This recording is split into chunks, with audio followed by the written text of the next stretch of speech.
ಒಬ್ಬ national medallist jail ಹೋಗ್ತಾ ಇದ್ದಾನೆ. ಯಾಕಂದ್ರೆ ತಪ್ಪೇನು, ಸ್ಟೇಡಿಯಂ ಸುಧಾರಣೆ ಮಾಡಿ ಕೇಳಿದಕ್ಕೆ ದೊಡ್ಡ ತಪ್ಪು. ವಿತ್ ಇನ್ 1 ಡೇ ನಮ್ಮ ಮೇಲೆ ಎಫ್ಐಆರ್ ಮಾಡ್ತಾರೆ. ವಿತ್ ಇನ್ 1 ಡೇ ಇಷ್ಟು ಫಾಸ್ಟ್ ಕೆಲಸ ಮಾಡ್ತಾರೆ ನಮ್ಮ ಪೊಲೀಸ್ ಇಲಾಖೆಯವರು ಮತ್ತೆ ನಮ್ಮ ಜಿಲ್ಲಾ ಆಡಳಿತ. ಯಾಕಂದ್ರೆ ನಾವು ಹುಟ್ಟಿರೋದು ದೊಡ್ಡ ತಪ್ಪಾಗಿದೆ ಯಾದಗಿರಿ ಡಿಸ್ಟ್ರಿಕ್ಟ್ ಅಲ್ಲಿ. ಅದೇ ಜಾಗದಲ್ಲಿ ನಾನು 5 ವರ್ಷದಿಂದ ನಾನು ಅವ್ರನ್ನ ರಿಕ್ವೆಸ್ಟ್ ಮಾಡ್ತಾ ಇದ್ದೀನಿ, ಸರ್ ಸ್ಟೇಡಿಯಂ ಸುಧಾರಣೆ ಮಾಡ್ಕೊಡಿ. ಆ ಕೆಲಸ ಅವ್ರ ಕೈಲಿ ಆಗಿಲ್ಲ. ನನ್ಗೋಸ್ಕರ ಅಲ್ಲ, ನಮ್ಮ ಯುವಕರಿಗೋಸ್ಕರ ನ್ಯಾಯ ಕೇಳೋದು ದೊಡ್ಡ ತಪ್ಪಾಗಿದೆ. ನ್ಯಾಯ ಯಾರಿಗ್ ಬೇಕಾಗಿಲ್ಲ ಸರ್, ಯಾರ್ದು ಲೂಟಿ ಮಾಡಿಲ್ಲ, ಯಾವ್ದು ಸ್ಕ್ಯಾಮ್ ಮಾಡಿಲ್ಲ. ಒಂದೇ ಕೆಲಸ ಮಾಡೋದೇನಂದ್ರೆ ನಾವು ಜಸ್ಟ್ ಪ್ರಶ್ನೆ ಮಾಡಿದೀವಿ, ನಮ್ಮ ಮೇಲೆ ಎಫ್ಐಆರ್ ದರ್ಜೆ ಮಾಡ್ತಾರೆ. ಇಂತ ಒಂದು ಸಿಸ್ಟಮ್ ಅಲ್ಲಿ ನಾವು ಇದ್ದೀವಿ ಸರ್. ಅಡಿಷನಲಿ ಬಜೆಟ್ ಕೊಡ್ಬೇಡಿ ನಮ್ನ.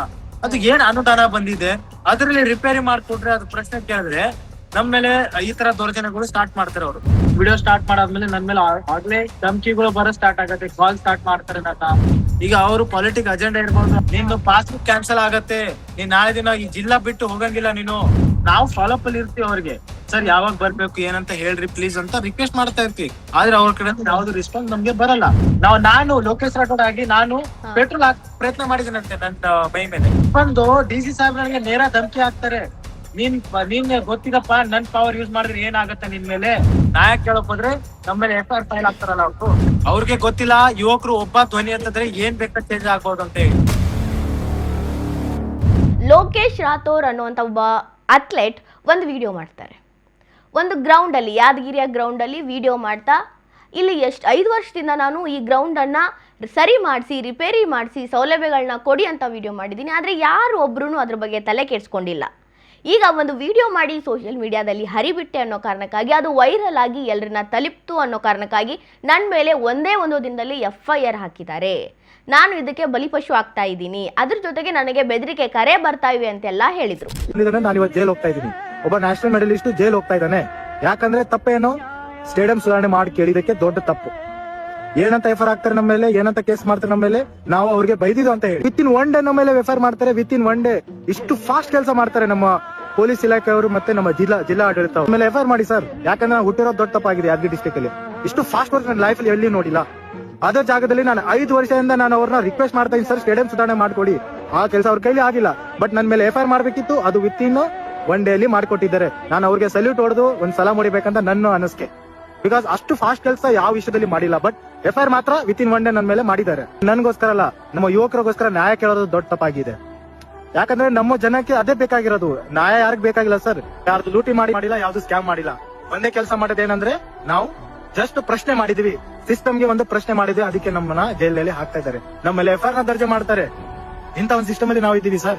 ಇವತ್ತು ಅದೇ ಲೋಕೇಶ್ ರಾಥೋಡ್ ನಮ್ ಜೊತೆ ಝೂಮ್ ಅಲ್ಲಿ ಕನೆಕ್ಟ್ ಇದ್ದಾರೆ. ಬನ್ನಿ ಅವರ ಸಮಸ್ಯೆ ಏನು, ಏನಕ್ಕೆ FIR ಆಯ್ತು, ಏನಿದ್ರ ಹಿಂದಿನ ಇಶ್ಯೂ, ಅದೆಲ್ಲವನ್ನ ಮಾತಾಡ್ಸೋಣ.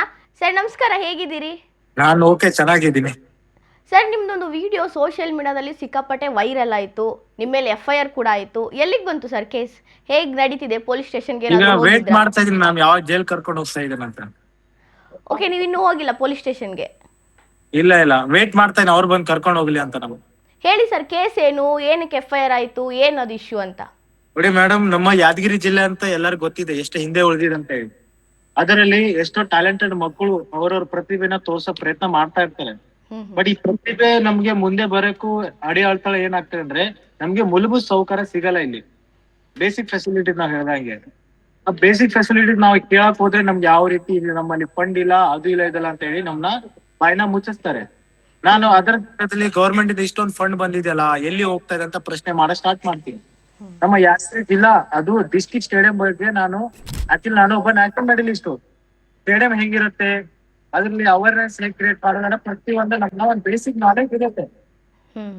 ಸೊ ನಮ್ಮ ಯಾದಗಿರಿ ಡಿಸ್ಟ್ರಿಕ್ಟ್ ಸ್ಟೇಡಿಯಂ ಅಲ್ಲಿ ಹತ್ತತ್ರ ಇಲ್ಲ ಅಂದ್ರೆ ಒಂದು 10 ರಿಂದ 20 ಕೋಟಿ ಖರ್ಚಾಗಿದೆ ಸ್ಟೇಡಿಯಂ ಅಭಿವೃದ್ಧಿ ಮಾಡಕ್ಕೆ. ಇನ್ನು ನಮ್ಮ ಯಾದಗಿರಿ ಡಿಸ್ಟ್ರಿಕ್ಟ್ ಸ್ಟೇಡಿಯಂ ಅಲ್ಲಿ ಎಷ್ಟೆಷ್ಟು ಖರ್ಚಾಗಿದೆ ಅಂತ ಹೇಳಿ ಓಪನ್ ಆಗಿ ಬೋರ್ಡ್ ಕೂಡ ಹಾಕಿದ್ದಾರೆ, ಇಷ್ಟಿಷ್ಟು ಕೋಟಿ ಖರ್ಚಾಗಿದೆ ಅಂತ ಹೇಳಿ. ಆದ್ರೆ ಗ್ರೌಂಡ್ ಮಟ್ಟದಲ್ಲಿ ನೋಡಿದ್ರೆ ಫುಲ್ ಜೀರೋ ವರ್ಕ್ ಆಗಿದೆ. ಬೋರ್ಡ್ ಅಲ್ಲಿ ತೋರ್ಸೋದೇ ಬೇರೆ, ಅಲ್ಲಿ ಮುಂದ್ಗಡೆ ಇರೋದೇ ಬೇರೆ. ಎಕ್ಸಾಂಪಲ್, ಏನೋ ಗೌರ್ಮೆಂಟ್ ಏನ್ ಅಪ್ರೂವಲ್ ಆಗಿ ಬಂದಿರ್ತದ ಅದ್ರದ್ದು ಒಂದು 60% ಕೆಲಸ ಕೂಡ ಆಗಿರಲ್ಲ. ಸೊ ಇಲ್ಲಿ ಏನಂದ್ರೆ ಒಂದು ಫುಲ್ ಅಡ್ಜಸ್ಟ್ಮೆಂಟ್ ನಡೀತಾ ಇದೆ. ಇದರ ಬಗ್ಗೆ ನಾನು 5 ವರ್ಷದಿಂದ ಪ್ರಶ್ನೆನ ರೈಸ್ ಮಾಡಿದ್ದೀನಿ. DC ಅವ್ರಿಗೆ ಪತ್ರ ಬರೋದಾಯ್ತು, ಅಲ್ಲಿ ಸ್ಥಳೀಯ ನಮ್ಮ ಅಸಿಸ್ಟೆಂಟ್ ಡೈರೆಕ್ಟರ್ಗೆ ಆಯ್ತು, ಮತ್ತೆ ಕಮಿಷನರ್ಗೆ ಬರೆಯೋದಾಯ್ತು. ಈ ಒಂದು ಪ್ರತಿಯೊಂದು ಒಬ್ಬೊಬ್ಬರಿಗೆ ಬರಿತಾ ಬಂದಿದ್ದೀನಿ. ಆದ್ರೆ ಇನ್ನೂವರೆಗೆ ನನಗೆ ಯಾವ್ದು ರೆಸ್ಪಾನ್ಸ್ ಸಿಕ್ಕಿಲ್ಲ. ಯಾರು ಒಬ್ಬರ ಕಡೆಯಿಂದ ನಿಮ್ಗೆ ರೆಸ್ಪಾನ್ಸ್ ಸಿಕ್ಕಿಲ್ವಾ ಸರ್? ಯಾರು ಒಬ್ರಕ್ಕಂತ ರೆಸ್ಪಾನ್ಸ್ ಸಿಕ್ಕಿಲ್ಲ. ಸೊ ರೀಸೆಂಟ್ಲಿ ನಾನು ಒಂದು ಅವೇರ್ನೆಸ್ ಕ್ರಿಯೇಟ್ ಸ್ಟಾರ್ಟ್ ಮಾಡ್ಬೇಕಂತ ಹೇಳಿ ಇನ್ಸ್ಟಾಗ್ರಾಮ್ ಅಲ್ಲಿ ಸತತವಾಗಿ ನಾನು ವಿಡಿಯೋಗಳು ಸ್ಟಾರ್ಟ್ ಮಾಡ್ತೀನಿ ಹೇಳಕ್ಕೆ. ಏನಂದ್ರೆ ಇದಕ್ಕೆ ಇಷ್ಟ ಖರ್ಚಾಗಿದೆ, ಇದು ಹಿಂಗಿರ್ಬೇಕು ಹಂಗಿರ್ಬೇಕು, ಅಥ್ಲೀಟ್ಸ್ ಮುಂದೆ ಬರ್ಬೇಕಂತ ಹೇಳಿ ಅವೇರ್ನೆಸ್ ನ ಕ್ರಿಯೇಟ್ ಸ್ಟಾರ್ಟ್ ಮಾಡ್ತೀನಿ.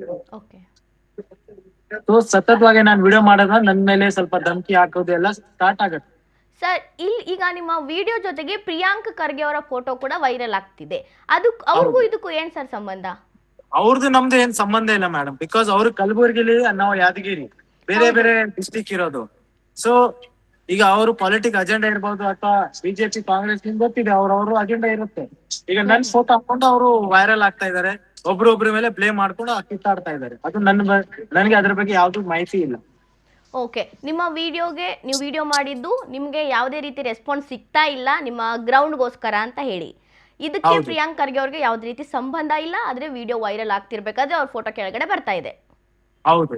ನಿಮ್ಮ ಉದ್ದೇಶ ಏನಿತ್ತು? ನಿಮ್ಗೆ ಆ ಒಂದು ಗ್ರೌಂಡ್ ಸರಿ ಆಗ್ಬೇಕು, ಯಾದಗಿರಿಯಲ್ಲಿ ಎಲ್ಲರಿಗೂ ಮೂಲಭೂತ ಸೌಕರ್ಯ ಸಿಗ್ಬೇಕು ಅಂತ ಅನ್ನೋದು ಮಾತ್ರ. ಹೌದು. ಆದ್ರೆ ಇದನ್ನ ಬೇರೆ ರೀತಿನೇ ತೋರಿಸಲಾಗ್ತಿದೆ. ನಿಮ್ಗೆ ಒಂದೇ ದಿನದಲ್ಲಿ FIR ಮಾಡ್ತಾರೆ, ಅದು ಇಷ್ಟೊಂದು ಇನ್ಸ್ಟಂಟ್ ಆಗಿ. ಇದ್ರ ಬಗ್ಗೆ ನೀವೇನ್ ಹೇಳ್ತೀರಾ ಸರ್? ನೋಡಿ ಸರ್ ಮೇಡಮ್, ಅದೇ ಆಗ್ತಿರೋದು. ನಾನು ಹೇಳ್ತಾ ಇದ್ನ ವಿಡಿಯೋ ಸ್ಟಾರ್ಟ್ ಮಾಡಾದ್ಮೇಲೆ ನನ್ ಮೇಲೆ ಆಗ್ಲೇ ಧಮಕಿಗಳು ಬರೋ ಸ್ಟಾರ್ಟ್ ಆಗತ್ತೆ, ಕಾಲ್ ಸ್ಟಾರ್ಟ್ ಮಾಡ್ತಾರೆ ನನ್ನ.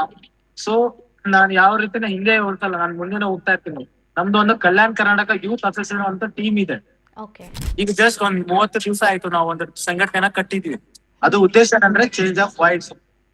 ಅದರಲ್ಲಿ ಅಧ್ಯಕ್ಷ ಅಂತ ಪುನೀತ್ ರಾಜ್ ಕಮಿಟಿಗೆ ಮತ್ತೆ ನಾನು ಇವಾಗ ನಮ್ ಇಬ್ರು ಮೇಲೆ FIR ಆಗಿರೋದು. ಅವರು A1 ಇದಾರೆ, ನಾನು A2 ಇದ್ದೀನಿ ಅದರಲ್ಲಿ.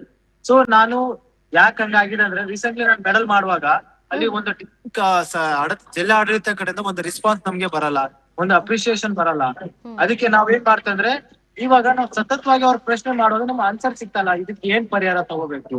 ಅದಕ್ಕೆ ನಾನು ಒಂದು ಪ್ರತಿಭಟನೆ ಕೂಡ್ತೀನಿ, ಉಪವಾಸ ಸತ್ಯಾಗ್ರಹ ಮಾಡಿರ್ತೀನಿ ಒಂದು 15 ದಿವಸ ಹಿಂದ್ಗಡೆ. ಅಲ್ಲಿ ನಾನು ನನ್ನ ಮೆಡಲ್ಸ್ ನಾನು ಖೇಲೋ ಇಂಡಿಯಾದಲ್ಲಿ ಏನ್ ಗೆದ್ಕೊಂಡ್ ಬಂದಿರ್ತೀನೋ ಅದನ್ನ ಹರಿದಿಡ್ತೀನಿ. ಆ ಹರಿದಿಡೋದ್ ಉದ್ದೇಶ ಏನಂದ್ರೆ, ಈಗ ಯಾರಾದ್ರೂ ತಗೊಂಡ್ರೆ ಆ ಬರದ ಹಣದಲ್ಲಿ ನಾನು ಯಾದಗಿರಿ ಡಿಸ್ಟ್ರಿಕ್ಟ್ ಸ್ಟೇಡಿಯಂ ಅಲ್ಲಿ ಏನ್ ಕಳಪೆ ಕಾಮಗಾರಿ ಅಥವಾ ಯಾವ್ದು ಅಭಿವೃದ್ಧಿ ಕೆಲಸ ಆಗಿಲ್ಲ ಅದನ್ನ ಸ್ವಲ್ಪ ರಿಪೇರಿ ಮಾಡಿಸಿಲ್ಲ ಅಂತ ನಿರ್ಧಾರ ಮಾಡಿರ್ತೀನಿ. ಸೊ ಯಾಕಂದ್ರೆ ಈ ಕೇಳಕ್ ಹೋದ್ರೆ ಇಲ್ಲ ಬರ್ಬೇಕು ಬರ್ಬೇಕಂತ 5 ವರ್ಷ ಸತಾಯಿಸ್ತಾ ಇದಾರೆ ನಮ್ಗೆ ಇಲ್ಲಿ. ಸೊ ನಾವು ಅದು ಹುಟ್ಟಾದ್ಮೇಲೆ ನಾನು ಉಪವಾಸ ಸತ್ಯಾಗ್ರಹ ಮಾಡುವಾಗ ADC ಸಾಹೇಬ್ರು ಬಂದು, ಅಂದ್ರೆ ಅಡಿಷನಲ್ ಕಮಿಷನರ್ ಇರ್ತಾರಲ್ಲ, ಸೊ ಅವ್ರು ಬಂದು ನಮ್ನ ಇದು ಮಾಡ್ತಾರೆ, ಅಲ್ಲಿಂದ ಎಪ್ಸಿ ನಮ್ನ ಹೇಳ್ತಾರೆ, ಒಂದು ಆಶ್ವಾಸನ ಕೊಡ್ತಾರೆ. ವಿತ್ ಇನ್ 1 or 2 days ಅಲ್ಲಿ ಒಂದು ಮೀಟಿಂಗ್ ನ ಕರೆ ಕೊಡ್ತೀವಿ DC ಸಾಹೇಬ್ರ ಜೊತೆ. ಮತ್ತೆ ನಿಮ್ ಏನು ಡಿಮಾಂಡ್ಸ್ ಇದೆ ಅಥವಾ ನಿಮ್ಗೆ ಏನು ಆಗ್ಬೇಕಂತ ಹೇಳಿ ಪ್ರತಿಯೊಂದಿಗೆ ಸೊಲ್ಯೂಷನ್ ಹುಡ್ಕೊಳ್ಳೋಣ ಅಂತ ಹೇಳಿ ಒಂದ್ ಮಾತು ಕೊಟ್ಟು ಹೋಗಿರ್ತಾರೆ. ಸೊ ಆ ಒಂದು ದಿವಸದಿಂದ ಒಂದು 10 ದಿವಸವರೆಗೆ ಅವ್ರ ಕಡೆಯಿಂದ ಒಂದ್ ಮೆಸೇಜ್ ಬರಲ್ಲ, ಕಾಲ್ ಬರಲ್ಲ. ನಾವು ಫಾಲೋಅಪ್ ಅಲ್ಲಿ ಇರ್ತೀವಿ ಅವ್ರಿಗೆ, ಸರ್ ಯಾವಾಗ ಬರ್ಬೇಕು ಏನಂತ ಹೇಳ್ರಿ ಪ್ಲೀಸ್ ಅಂತ ರಿಕ್ವೆಸ್ಟ್ ಮಾಡ್ತಾ ಇರ್ತೀವಿ. ಆದ್ರೆ ಅವ್ರ ಕಡೆಯಿಂದ ಯಾವ್ದು ರೆಸ್ಪಾನ್ಸ್ ನಮ್ಗೆ ಬರಲ್ಲ. ಸೊ ಈ ಒಂದು ಸಮಸ್ಯೆ ಈಗಲೇ ಬಗೆಹರಿಸಲ್ಲ ಅಂತ ಹೇಳಿ ನಮ್ಮ ಸಂಘಟನೆ, ನಮ್ಮ ಅಧ್ಯಕ್ಷವರು ಮತ್ತೆ ನಾನು ಎಲ್ಲ ಸೇರಿ ಒಂದು ಟೀಮ್ ನ ಕಟ್ಟಿ ಒಂದು ಒಂದು ರ್ಯಾಲಿ ತೆಗಿಬೇಕು. ನಮ್ಮ ಒಂದು ಯಾದಗಿರಿ ಡಿಸ್ಟಿಕ್ ಒಂದು ಪಾಯಿಂಟ್ ಹತ್ತತ್ರ ಒಂದು 3 ಇಂದ 4 ಕಿಲೋಮೀಟರ್ ಏರಿಯಾದಲ್ಲಿ, ಅಂದ್ರೆ ನಮ್ಮ ಒಂದು ಚೌಕಿಯಿಂದ DC ಆಫೀಸ್ ವರೆಗೆ ಒಂದು ರ್ಯಾಲಿನ ತೆಗಿತೀವಿ ನಾವು. ಆಲ್ ಪರ್ಮಿಷನ್, ಏನೇನ್ ಪರ್ಮಿಷನ್ ಪ್ರತಿ ಒಂದು ಪರ್ಮಿಷನ್ 5 ದಿವಸ ತಗೊಂಡಿರ್ತೀವಿ. ತಗೊಂಡಾದ್ಮೇಲೆ ಅಲ್ಲಿ ನಾವು ಒಂದು ರ್ಯಾಲಿ ತಗೊಂಡಾದ್ಮೇಲೆ ನೀವು ಹೋಗಿರ್ತೀವಿ. ನೀವು ಕೆಲವೊಂದು ವಿಡಿಯೋ ನೋಡಿರ್ತೀರಾ ನಮ್ನ ಹೇಗೆ ತಿರಸ್ಕಾರ ಮಾಡಿ ಹೋಗಿರ್ತಾರೆ DC ಸಾಹೇಬ್ರು. ಇಲ್ಲಪ್ಪ ನನ್ನ ಹತ್ರ ಟೈಮ್ ಇಲ್ಲ, ನನ್ಗೆ ಬಹಳ ಕೆಲ್ಸ ಆಯ್ತು ಅಂತ ಹೇಳಿ ತಿರಸ್ಕಾರ ಮಾಡಿ ಹೋಗಿರ್ತಾರೆ. ಅವರು 2 ದಿನದಲ್ಲಿ ನಿಮ್ಗೆ ಅಪ್ಡೇಟ್ ಮಾಡ್ತೀವಿ ಅಂತ ಹೇಳಿದ್ರು, ಅದಾದ್ಮೇಲೆ ನಿಮ್ಗೆ ಅಪ್ಡೇಟ್ ಬರ್ಲಿಲ್ಲ. 10 ದಿವಸವರೆಗೆ ಬರ್ಲಿಲ್ಲ. 2 ದಿವಸ ಆದ್ರೆ ಆಯ್ತಪ್ಪ, ಇನ್ನೊಂದು ಅದು ಇದು ಫಂಕ್ಷನ್ ಆಯ್ತು ಅಂತ ಹೇಳಿ ನಾವು ಸುಮ್ನೆ ಆಗಿದ್ದೀವಿ. ಒಂದು 10 days ನಾವು ವೇಟ್ ಮಾಡಿದ್ವಿ. ಸೊ ಅಲ್ಲಿವರೆಗೆ ಯಾವ ರೆಸ್ಪಾನ್ಸ್ ಬರೋಲ್ಲ ನಮ್ಗೆ. ನಾವು ಒಂದು ರ್ಯಾಲಿ ತೆಗಿತು ಅಂತ ಹೇಳಿ ಒಂದು 5 ದಿವಸ ಹಿಂದೆನೆ ನಾವು ಒಂದು ಪತ್ರನ ಇದು ಮಾಡಿರ್ತೀವಿ. ಪೊಲೀಸ್ ಮುಖಾಂತರ ಆಯ್ತು, ಎಲ್ಲಾ ಕಡೆ ನಾವು ಮಾಹಿತಿನ ಒಂದು ಪ್ರೆಸ್ ಮೀಟು ಮಾಡಿರ್ತೀವಿ ನಾವು. ಸೊ ಅಲ್ಲಿಂದ ಕೂಡ ಅವ್ರಿಗೆ ಹೋಗತ್ತೆ ಕಾಲ್, DC ಸಾಹೇಬ್ರು ಈ ತರ ಹುಡುಗರು ಈ ತರ ಮಾಡ್ತಾ ಇದ್ರ ಅಂತ ಹೇಳಿ ಹೋಗತ್ತೆ ಇಂಟಿಮೇಷನ್. ಅವಾಗ ಅವ್ರು ಏನ್ ಹೇಳ್ತಾರ ಅಂದ್ರೆ, ಅವ್ರು ಏನ್ ಬೇಕಾದ್ ಮಾಡ್ಕೊಳ್ಳಿ, ಈ ತರ ಅವರು ಮಾತನ್ನ ಹೇಳಿರ್ತಾರೆ. ಈಗ ನಮ್ಗೆ ಹೇಳಿಲ್ಲ, ಆದ್ರೆ ಅವ್ರ ಮುಖಂಡರಿಗೆ ಇಂಟೆಲಿಜೆನ್ಸ್ ಹೇಳಿರ್ತಾರೆ ಅವರು. ಸೊ ಅದರಿಂದ ನಮ್ಗೆ ಇನ್ನು ತಡೆಯಕ್ ಆಗಲ್ಲ. ಈ ತರ ಮಾತಾಡಿದ್ರೆ ಒಬ್ರು ನಮ್ಮ DC ಸಾಹೇಬ್ರು ನಮ್ಮ ಯುವಕರು ಈ ತರ ಹೇಳಿದ್ರೆ ನಾವು ಹೇಗೆ ಇದು ಮಾಡ್ಬೇಕು ಅಂತ ಹೇಳಿ ನಾವು ರ್ಯಾಂಕ್ ತೆಗಿತೀವಿ. ಓಕೆ. ಅದು ಎಂತ ಶಾಂತಿతో ಹೋಗ್ತಾ ಇರ್ತೀವಿ ನಾವು. ನಮ್ಮ ಪೊಲೀಸರ ಜೊತೆ ನಾವು ಚೆನ್ನಾಗಿರ್ತೀವಿ. ಯಾವ ರೀತಿ ನಮ್ದು ಯಾವ್ದು ಇರಲ್ಲ, ಫ್ರೆಂಡ್ಲಿ ಆಗಿ ನಾವು ಹೋಗ್ತಾ ಇರ್ತೀವಿ. ನಾವು ನಮ್ಮ ಏನ್ ಘೋಷಣೆ ಹೋಗ್ತಾ ಇರ್ತೀವಿ. ಯಾವ ವಿರುದ್ಧ ಘೋಷಣೆ ಕೂಗಲ್ಲ. ಧಿಕ್ಕಾರ ಈ ತರ ಒಂದು ಘೋಷಣೆ ಹೋಗ್ತಾ ಇರ್ತೀವಿ ನಾವು. ಓಕೆ. ಹೋಗಾದ್ಮೇಲೆ ಫಸ್ಟ್ ನಾವು ಹೋದ ತಕ್ಷಣ DC ಸಾಹೇಬ್ರು ಮಾನವೀಯತೆ ತೋರಿಸು ಅಲ್ಲಿ ಬಂದು, ಇಲ್ಲಪ್ಪ ಇಷ್ಟು ದೂರ ಅಂತ ನಡ್ಕೊಂಡ್ ಬಂದಿದ್ದಾರೆ, ಇಷ್ಟು ವರ್ಷದಿಂದ ಅವ್ರು ಕಷ್ಟ ಪಡ್ತಾ ಇದಾರೆ. ಒಬ್ರು ನ್ಯಾಷನಲ್ ಮೆಡಲಿಸ್ಟ್ ಇಷ್ಟು ಕಷ್ಟ ಪಡ್ತಾರೆ, ಒಬ್ರು ಯುವಕ ಲೀಡರ್ಸ್ ಎಲ್ಲರೂ ಬಂದಿದ್ದಾರೆ ಅಂತ ಹೇಳಿ ಆಟಿಟ್ಯೂಡ್ ಒಂದು ಮಾನವೀಯತೆಯಿಂದ ಒಂದು ಬಂದು 2 ನಿಮಿಷ ಕಾಯ್ಕೊಂಡಾದ್ರೂ ಪತ್ರ ರಿಸೀವ್ ಮಾಡ್ಬೇಕಿತ್ತಲ್ಲ. ಅವ್ರು ಮಾಡ್ಲಿಲ್ಲ. ಅವಾಗ ಅವ್ರು ಇಲ್ಲಲ್ಲಪ್ಪ ಬೇಗ ಕೂಡ ಅವ್ರ ಆಟಿಟ್ಯೂಡ್ ಅಂದ್ರೆ ಒಂಥರ ಹೆಂಗಿತ್ತ ಅಂದ್ರೆ ವರ್ತನೆ ಅಲ್ಲಿ, ಇಲ್ಲಪ್ಪ ಅವ್ರು ನಮ್ದು ಒಂಥರ ಕಿಳುವಾಗೆ ನಾವು ಅವ್ರಿಗೆ ಏನಪ್ಪ ಅವ್ರ ಭಿಕ್ಷೆ ಕೇಳಕ್ ಬಂದಿರ್ತಾರ, ನಮ್ನ ಇದು ಮಾಡಿದ್ರು, ತಿರಸ್ಕಾರ ಮಾಡ್ಕೊಂಡು ಹೋದ್ರು. ಅದಕ್ಕೆ ನಾವೆಲ್ಲ ಸಿಕ್ಕಿಲ್ಲ ಅಂತ ನೀವು ಆ ವಿಡಿಯೋಗಳನ್ನ ಹರಿಬಿಟ್ರಿ, ಅದು ವೈರಲ್ ಆಯ್ತು, ನಿಮ್ ಮೇಲೆ FIR ಆಯ್ತು. ಇಲ್ಲಿವರೆಗೂ ನಿಮ್ ಮೇಲೆ ಯಾವ ಪೊಲೀಸರು ಬಂದು ಕರ್ಕೊ ಹೋಗಿಲ್ಲ. ಇದಿಷ್ಟು ನಡೆದಿದ್ದು ಸರ್. ಇದೀಗ ಏನಕ್ಕೆ ನೀವು ವಿಡಿಯೋ ಮಾಡಿದ್ರಿ, ಇದೆಲ್ಲ ಹಿನ್ನೆಲೆ ಆಯ್ತು. ನಿಮ್ ಬಗ್ಗೆ ಹೇಳಿ ಸರ್. ನೀವು ರಾಷ್ಟ್ರ ಮಟ್ಟದಲ್ಲಿ ಆಡಿದ್ದೇನು, ನಿಮ್ಗೆ ಎಷ್ಟು ಪದಕ ಸಿಕ್ತು, ಅದೆಲ್ಲ ಹೇಳಿ ಸರ್. ಅಥ್ಲೆಟಿಕ್ಸ್ ಅಲ್ಲಿ ಡೆಕೆಥಾನ್ ಇವೆಂಟ್ ಅಂತ ಬರುತ್ತೆ ಮ್ಯಾಮ್. ಓಕೆ. ಅದರಲ್ಲಿ 10 ಡಿಫ್ರೆನ್ಸ್ ಆಫ್ ಇವೆಂಟ್, ಅದು ವರ್ಲ್ಡ್ ಟಫೆಸ್ಟ್ ಇವೆಂಟ್ ಅಂತ ಕರಿತೀವಿ ನಾವು ಓಕೆ ಅಥ್ಲೆಟಿಕ್ಸ್ ಅಲ್ಲಿ. ಸೊ ಆ ಇವೆಂಟ್ ಅಲ್ಲಿ ನಾನು ಸತತ ಕೆಲವೊಂದು ನನ್ನ ಇದರಲ್ಲಿ 6 ಸ್ಟೇಟ್ ರೆಕಾರ್ಡ್ ಇದೆ. ಸೊ ಇಷ್ಟೆಲ್ಲ ಸ್ಟೇಟ್ ಅಚೀವ್ಮೆಂಟ್ ಮಾಡಿದ್ರು ಕೂಡ ನಮ್ಮ ಜಿಲ್ಲೆಯಲ್ಲಿ ನಮ್ಗೆ ಯಾವ ರೀತಿ ರೆಸ್ಪಾನ್ಸ್ ಕೊಡದೆ, ಯಾವ ರೀತಿ ನಮ್ಗೆ ಮೂಲಭೂತ ಸೌಕರ್ಯ ಕೊಡದೆ ನಾವು ಇದೇ ತರ ಶ್ರಮನ ಪಡ್ತಾ ಇರ್ತೀವಿ. ನನ್ ಪ್ರಶ್ನೆ ಏನಾಗಿದೆ ಅಂದ್ರೆ, ನನಗೆ ಯಾವ್ದು ಸಿಗ್ದಿದ್ರೆ ಪರವಾಗಿಲ್ಲ, ಆದ್ರೆ ನಮ್ಮ ಜಿಲ್ಲೆಯದು ನನ್ಕಿಂತ ಇನ್ನೂ ಒಳ್ಳೆ ಟ್ಯಾಲೆಂಟೆಡ್ ಮಕ್ಕಳು ಇದ್ದಾರೆ, ಒಳ್ಳೆ ಟ್ಯಾಲೆಂಟೆಡ್ ಯುವಕರು ಇದ್ದಾರೆ. ಅವ್ರಿಗೆ ಒಂದು ಈ ನಂತರ ನನ್ ಏನು ಶ್ರಮ ಪಟ್ಟಿದ ನಂತರ ಅವ್ರು ಆಗ್ಬಾರ್ದು ಲೈಫ್ ಅವ್ರಿಗೆ ಈಸಿಯಾಗಿ, ಅಥವಾ ನಮ್ಮ ಮೂಲಭೂತ ಸೌಕರ್ಯ ಏನ್ ಸಿಗ್ಬೇಕು ಸರ್ಕಾರ ವತಿಯಿಂದ ಏನು ಬರ್ತಾ ಇದೆ ಅದು ಅವ್ರಿಗೆ ತಲುಪಬೇಕಂತ ಹೇಳಿ ಆ ಕನ್ಸಿನಿಂದ ನಾನು ಧೋನಿ ಸ್ಟಾರ್ಟ್ ಮಾಡಿರ್ತೀನಿ. ಯಾದಗಿರಿ ಡಿಸ್ಟ್ರಿಕ್ಟ್ ಸ್ಟೇಡಿಯಂ ಬದಲಾವಣೆ ಆಗ್ಬೇಕಂತ ಹೇಳಿ ಒಂದು ಡಿಸ್ಟ್ರಿಕ್ಟ್ ಸ್ಟೇಡಿಯಂ ಬದಲಾವಣೆ ಕೇಳಿರ್ತೀನಿ ನಾನು, ತಾಲೂಕ್ ಲೆವೆಲ್ ಕೇಳಿರಲ್ಲ. ಯಾಕಂದ್ರೆ ಡಿಸ್ಟ್ರಿಕ್ಟ್ ಸ್ಟೇಡಿಯಂ ಅಂದ್ರೆ one of the top stadium in district, main stadium ಇರುತ್ತೆ. ಇಡೀ ಕರ್ನಾಟಕದಲ್ಲಿ ಅತ್ಯಂತ ಹಿಂದೆ ಉಳಿದಿಲ್ಲ ಯಾದಗಿರಿ ಅಂತ ಎಲ್ಲರಿಗೂ ಗೊತ್ತಿದೆ. ಅದರಲ್ಲಿ ಕಲ್ಯಾಣ ಕರ್ನಾಟಕದಲ್ಲಿ ಸ್ಪೆಷಲ್ ಆಗಿ ಅಡಿಷನಲಿ ಬಜೆಟ್ ಕೊಡ್ತಾ ಇರ್ತಾರೆ. ಈ ವರ್ಷ 5,000 ಕೋಟಿ ಬಜೆಟ್ ಸ್ಯಾಂಕ್ಷನ್ ಆಗಿದೆ, ತಮ್ಮ ಎಲ್ಲರಿಗೆ ಕೊಡಕ್ಕಿರ್ಲಿ. ಸೊ ಆ 5,000 ಕೋಟಿಯಲ್ಲಿ ಇವಾಗ ನಾವು ಕೇಳ್ತಾ ಇರೋದು ಅಡಿಷನಲಿ ಬಜೆಟ್ ಕೊಡ್ಬೇಡಿ ನಮ್ನ, ಅದು ಏನ್ ಅನುದಾನ ಬಂದಿದೆ ಅದರಲ್ಲಿ ರಿಪೇರಿ ಮಾಡ್ಕೊಟ್ರೆ, ಅದು ಪ್ರಶ್ನೆ ಕೇಳಿದ್ರೆ ನಮ್ ಮೇಲೆ ಈ ತರ ದೌರ್ಜನ್ಯಗಳು ಸ್ಟಾರ್ಟ್ ಮಾಡ್ತಾರೆ ಅವರು. ಮಾಡ್ಸಿ ಅಂತ ಹೇಳಿ ಯಾವ್ದು ಕೆಲ್ಸ ಕೂಡ ಇಲ್ಲಿ ಸರಿಯಾಗಿ ನಡೆಸಲ್ಲ, ಯಾವ ಕೆಲ್ಸ ಇಲ್ಲಿ ಸರಿಯಾಗಿ ಮಾಡಲ್ಲ. ಇಂಥದ್ದು ಇದರ ಡಿಸ್ಟಿಕ್ ಅಲ್ಲಿ ನಾವು ಇರ್ತೀವಲ್ಲಪ್ಪ ಅಂತ ಹೇಳಿ ಇವಾಗ ಅಲ್ಲಿ ಯಾವ ಲೆವೆಲ್ ಆಗಿ ಲೂಟಿ ಹೊಡೆದಿರಂದ್ರೆ 40% ಕೆಲಸ ಮಾಡ್ತಾರೆ, 60% ನೇರ ಲೂಟಿ ಹೊಡಿತಾರೆ ಇಲ್ಲಿ. ಅಯ್ಯೋ ಸರ್, ಅದು ಕಲ್ಯಾಣ ಕರ್ನಾಟಕಕ್ಕೆ ಎಲ್ಲಾ ಕಡೆಯಿಂದ ಕೇಳ್ಬರೋ ಕೂಗು ಇದೊಂದೇ, ನಮ್ಮ ಕ್ಷೇತ್ರವನ್ನ ಉದ್ಧಾರ ಮಾಡಿ, ಇದನ್ನ ಉದ್ಧಾರ ಮಾಡಿ, ಯಾಕೆ ನಮ್ಗೆ ನಮ್ಮ ಹಣ ಯಾಕೆ ನಮಗ್ ಸಿಗ್ತಾ ಇಲ್ಲ, ನಾವೇನು ಎಕ್ಸ್ಟ್ರಾ ಕೇಳ್ತಾ ಇಲ್ಲ ಅಂತ. ಆ ಕೂಗಿಗೆ ನಿಮ್ಮ ಕೂಗೊಂದು ಜೊತೆ ಆಗಿದೆ. ಈಗ ನಿಮ್ಮ ಕೂಗನ ಮೆಚ್ಚುವಂಥದ್ದು ಯಾದಗಿರಿ ಜಿಲ್ಲೆ ಮೇಲೆ ಇರುವ ನಿಮಗಿರುವಂತಹ ಒಂದು ಪ್ರೀತಿ ಅಭಿಮಾನ ಮೆಚ್ಚುವಂಥದ್ದು ಸರ್. ಈಗ ನಿಮ್ಗೆ ಬೆದರಿಕೆ ಕರೆ ಬರ್ತಾ ಇದೆ ಅಂತ ನೀವು ಹೇಳಿದ್ರಿ, ಅದ್ರ ಜೊತೆಗೆ ಯಾವ್ದಾದ್ರು ಕ್ರೀಡಾ ಸಂಸ್ಥೆ, ಸಂಘ ಸಂಘಟನೆಗಳು ಯಾರು ನಿಮ್ಗೆ ಈಗ ಹೆಲ್ಪ್ಗೆ ಬಂದಿದಾರ ಸರ್, ಅಥವಾ ಸರ್ಕಾರ ಏನು ರೆಸ್ಪಾನ್ಸ್ ಮಾಡಿದೆ? ಇದಕ್ಕೆ ಮ್ಯಾಮ್ ನೋಡಿ, ನಾನು ಒಂದೇ ನಂದು ಲೋಕೇಶ್ ರಾಠೋಡ್ ಯಾಕೆ ಹೆಸರು ಇದೇ ಕಾರಣ. ಯಾಕಂದ್ರೆ ಲೋಕೇಶ್ ರಾಠೋಡ್ ಹಿಂದೆ ಮುಂದೆ ಯಾರು ಇಲ್ಲ. ಈಗ ಆಕ್ಚುಲಿ ಲೋಕೇಶ್ ರಾಠೋಡ್ ಮೆಡಲಿಸ್ಟ್ ಅಂತ ಇದೆ, ಬಟ್ ನನ್ ಜೊತೆಲಿ ನಮ್ಮ ಕಲ್ಯಾಣ ಕರ್ನಾಟಕ ಯೂತ್ ಸಂಘಟನೆ ಏನಿದೆ 4-5 ಟೀಮ್ ಇರೋದು, ಅದರಲ್ಲಿ ಅಧ್ಯಕ್ಷ ಅಂತ ಹೇಳಿ ಪುನೀತ್ ರಾಜ್ ಕಮಿಟಿಗೆ ಅವ್ರ ಮೇಲೆ ಮತ್ತೆ ನನ್ನ ಮೇಲೆ ಇಬ್ರು ಮೇಲೆ ಅವರು ಕೇಸ್ ಹಾಕೊಂಡಿದ್ದಾರೆ. ಕಾರಣ ಏನಾಗಿ ಅಂತ ಹಾಕಿದ್ದಾರೆ ಅಂದ್ರೆ, ಒಬ್ರು ಅಮಾಯಕ ಸೆಕ್ಯೂರಿಟಿ ಗಾರ್ಡ್ ಅವ್ರ ಹೆಸರು ತಗೊಂಡು DC ಸಾಹೇಬ್ರು ಒತ್ತಡ ಮಾಡಿ ಅವರು ಇದರ ಮೇಲೆ ಪೊಲೀಸ್ ಇಲಾಖೆಯವರಿಗೆ ಕೇಸ್ ಹಾಕಿಸ್ಲೇಬೇಕು, ಇವ್ರದ್ದು ಜಾಸ್ತಿ ಆಗುತ್ತೆ ನಾಟಕ ಅಂತ ಹೇಳಿ ನಮ್ನ ಅವ್ರು ಕೇಸ್ ಹಾಕಿಸ್ತಾರೆ.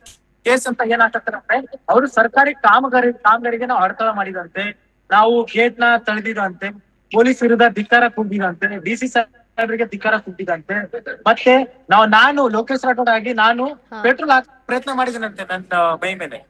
ಟೋಟಲಿ ಒಂದು ಫೇಕ್ ಕೇಸ್ ನಿಮ್ಮ ಮೇಲೆ ಸುಳ್ಳು ಕೇಸ್ ಅಂದ್ರೆ ನನ್ ಮೇಲೆ ಬೆದರಿಕೆ ಎದುರಿಸ್ಬೇಕು ಇವ್ನ್ ಹಂಗೆ ಒಂದು DC ಸಾಹೇಬ್ ನನಗೆ ನೇರ ಧಮಕಿ ಹಾಕ್ತಾರೆ.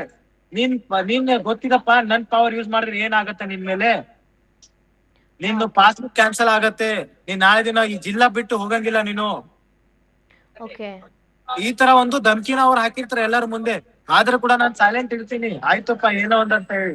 ಆದ್ರೆ ನಿಮ್ಗ್ ಒಂದು ಹೇಳ್ತೀನಿ, 17 ಸೆಪ್ಟೆಂಬರ್ ಆ ದಿವಸ ಒಂದು ವಿಡಿಯೋ ಇದೆ ನಮ್ದು, ಅದರಲ್ಲಿ DC, CO ಮತ್ತೆ SP ಈ 3 ಈ ಮೂರು ಇದು ಯಾವ್ದು ಅಧಿಕಾರಿಗಳನ್ನ ಕರ್ಕೊಂಡ ನಾನು ಇಡೀ ಯಾದಗಿರಿ ಡಿಸ್ಟ್ರಿಕ್ಟ್ ಸ್ಟೇಡಿಯಂನ ಎಲ್ಲಾ ಕಡೆ ಏನೇನೋ ಕಳಪೆ ಕಾಮಗಾರಿ ಇದೆ, ಮತ್ತೆ ಎಷ್ಟು ಎಕ್ವಿಪ್ಮೆಂಟ್ಸ್ ಕತ್ತು ಇಟ್ಟಿದ್ದಾರೆ, ಇದೆಲ್ಲಾನು ಎಲ್ಲಾನು ಅವ್ರನ್ನ ತೋರಿಸ್ತೀನಿ ಓಪನ್ ಆಗಿ. ಓಕೆ. ಫ್ರಾಮ್ ಆ ದಿವಸದಿಂದ ಟಿಲ್ ಟುಡೇ ಹತ್ತತ್ರ 4 ತಿಂಗಳ ಆಯ್ತು. ಅಲ್ಲಿವರೆಗೆ ನಮಗೆ ಅವ್ರ ಕಡೆ ಒಂದು ರಿಪೋರ್ಟ್ ಏನ್ ಆಕ್ಷನ್ ತಗೊಂಡು ಯಾವ ರೀತಿನೂ ಮಾಹಿತಿ ಬರಲ್ಲ ನಮ್ಗೆ. ಓಕೆ. ಸೊ ಈ ಒಂದು ದುಃಖದಿಂದ ನಾವು ಒಂದು ಸತತವಾಗಿ ಅವ್ರ ಫಾಲೋಅಪ್ ಅಲ್ಲಿ ಮಾಡಕ್ ಪ್ರಯತ್ನ ಮಾಡ್ತೀವಿ. ಆದ್ರೂ ಕೂಡ ನಿಮ್ಮ ಮೇಲೆ FIR ಆಗಿದೆ, ನಿಮ್ಗೆ ಭಯ ಇದೆಯಾ ಸರ್ ಇನ್ನ, ಅಥವಾ ಇಲ್ಲ ನನ್ಗೆ ಭಯ ಇಲ್ಲ ನಾನು ಹೋರಾಡ್ತೀನಿ ಯಾದಗಿರಿಗಾಗಿ ಅಂತ ಒಂದು ನೋಡಿ ಮೇಡಮ್, ಪ್ರಶ್ನೆ ಕೇಳಿದ್ರೆ ನಮ್ನ FIR ಹಾಕಿದಾರಲ್ಲ, ಇದು ಇಡೀ ವರ್ಲ್ಡ್ ನೋಡ್ಲಿ, ಇಡೀ ವರ್ಲ್ಡ್ ನೋಡ್ಬೇಕು. ನ್ಯಾಯ ಕೇಳಕ್ ಹೋದ್ರೆ ನಮ್ಮ ಮೇಲೆ FIR ಫೈಲ್ ಆಗ್ತಾರಲ್ಲ ಅವ್ರು, ಆಗ್ಲೇ ನ್ಯಾಷನಲ್ ಇದ್ರಲ್ಲಿ ಆಗಿದೆ ನಮ್ದು. ಬಟ್ ಈ ಜಗತ್ತೇ ನೋಡ್ಲಿ, ಈ ಒಂದು ನ್ಯಾಯ ಕೇಳಕ್ ಹೋದ್ರೆ ಇದು ಫಸ್ಟ್ ಹಿಸ್ಟ್ರಿ ಆಗಿರೋದು. ಇದು ಒಬ್ಬ ಕ್ರೀಡಾಪಟು ನ್ಯಾಯ ಕೇಳಕ್ ಹೋದ್ರೆ ಅವ್ರ ಮೇಲೆ FIR ಹಾಕಿರ್ತಾರ. ಏನಂದ್ರೆ ಅವ್ರಿಗೆ ಯಾರು ಸಪೋರ್ಟ್ ಆಗಿಲ್ಲ, ಅಕ್ಕಪಕ್ಕ ಯಾರಿಲ್ಲ, ಅವ್ನು ಒಬ್ಬನೇ ಇದ್ದಾನೆ. ಈ ಒಂದು ಕಾರಣಕ್ಕೇನೆ ಅವ್ರ ನಮ್ಮ ಮೇಲೆ FIR ಹಾಕಿರ್ತಾರೆ. ಅವ್ರಿಗೆ ಗೊತ್ತಿಲ್ಲ ಯುವಕರು ಒಬ್ಬ ಧ್ವನಿ ಅಂತಂದ್ರೆ ಏನ್ ಬೇಕಾದ ಚೇಂಜ್ ಆಗ್ಬೋದು ಅಂತ ಹೇಳಿ. ಲೋಕೇಶ್ ಅವರೇ, ಕಲ್ಯಾಣ ಕರ್ನಾಟಕದಲ್ಲಿ ಅಭಿವೃದ್ಧಿಗೆ ಮಾತ್ರ ಹೊಡೆತ ಬಿದ್ದಿದೆ ಅಂತ ನಮ್ಗೆಲ್ಲ ಇಷ್ಟ ದಿನ ಗೊತ್ತಾಗ್ತಾ ಇತ್ತು, ಆದ್ರೆ ಅಲ್ಲಿ ಏನು ಪ್ರತಿಭೆಗಳು ಬೆಳೀತಾ ಇದಾವೆ ಅದ್ರ ಮೇಲೂ ಕೂಡ ಹೊಡೆತ ಬೀಳ್ತಾ ಇದೆ ಅನ್ನೋದು ನಿಮ್ಮ ವಿಡಿಯೋ ವೈರಲ್ ಆದ್ಮೇಲೆ, ಈಗ ನಿಮ್ಮ ಮಾತುಗಳನ್ನ ಕೇಳಿದ್ಮೇಲೆ ನಮ್ಗೆ ಅರ್ಥ ಆಗ್ತಿದೆ. ಇನ್ನೊಂದು ಮಾಹಿತಿ ಕೊಡೋಣ ಅಂತ ಇದ್ದೀವಿ. 20ನೇ ತಾರೀಕು ನಾವು ದೊಡ್ಡ ಇದು ಹೋರಾಟ ಮಾಡ್ತಾ ಇದ್ವಿ. ಈ ಯಾದಗಿರಿ ಜಿಲ್ಲೆ ಮತ್ತೆ ಬೇರೆ ಬೇರೆ ಡಿಸ್ಟ್ರಿಕ್ಟ್ ಇಂದ ಸುಮಾರು ಜನ ಬರ್ತೀವಿ ಅಂತ ಹೇಳಿದ್ದಾರೆ. 20ನೇ ತಾರೀಕು ಇಡೀ ಅದೊಂದು ಯಾದಗಿರಿ ಅಲ್ಲ, ಇಡೀ ಜಗತ್ಗೆ ಮಾದರಿ ಆಗ್ಬೇಕಂತ ಒಂದು ಪ್ರಯತ್ನ ಮಾಡ್ತಾ ಇದೀವಿ. ಸರ್, ನಿಮ್ಮ ಕ್ರೀಡಾ ಪ್ರೀತಿ ಅದೇ ರೀತಿ ನಿಮ್ಮ ಯಾದಗಿರಿ ಜಿಲ್ಲೆ ಮೇಲಿರುವ ನಿಮ್ಮ ಅಭಿಮಾನ ಹೀಗೆ ಮುಂದುವರಿಲಿ ಸರ್. ಥ್ಯಾಂಕ್ ಯು ಸರ್, ನಮ್ಗೆ ಇಷ್ಟೊಂದು ಸಮಯ ಕೊಟ್ಟು ಇಷ್ಟೊಂದು ನಿಮ್ಮ ಮಾಹಿತಿಯನ್ನ ಕೊಟ್ಟಿದ್ದಕ್ಕೆ thank you so much. Thank you.